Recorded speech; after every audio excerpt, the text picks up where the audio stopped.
Bàសួស្តីទាំងអស់គ្នានៅក្នុងវីដេអូនេះយើងមកសិក្សាអំពី silent H ណាអូខេតាគ្នាមកមើលមកsilent H បាទមានន័យថាអក្សរ H ហ្នឹងអត់មានសំឡេងទេនៅក្នុងពាក្យ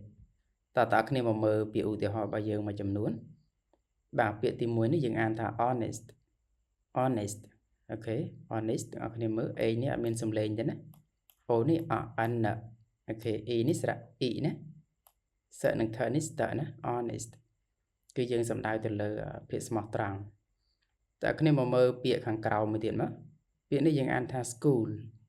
អូខេ S C K ណា sk double O នេះស្រៈ U L ណា sk U L school H នេះអត់មានសំឡេងទេណា school គឺសាលារៀនណា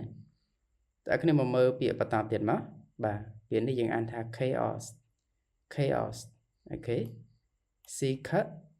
A នេះស្រៈ A ណា O នេះអ S យើងអានថា chaos ចឹង A ត្រង់ទីនេះគឺអត់មានសំឡេងដែរណាបាទពាក្យចុងក្រោយបងប្អូនគ្នាយើងអានថា white W V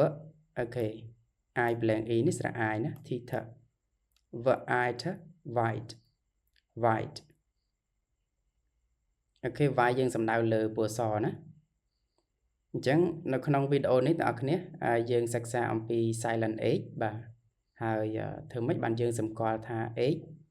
មានសំឡេងឬគ្មានសំឡេងនៅក្នុងពាក្យបងប្អូនគ្នាអញ្ចឹងកន្លែងនេះគឺទាមទារឲ្យយើងសិក្សាពីសញ្ញាអានណាទើបយើងអាចសម្គាល់បានថាអក្សរ H នៅក្នុងពាក្យហ្នឹងពេលណាមានសំឡេងបាទពេលណាអត់មានសំឡេងណា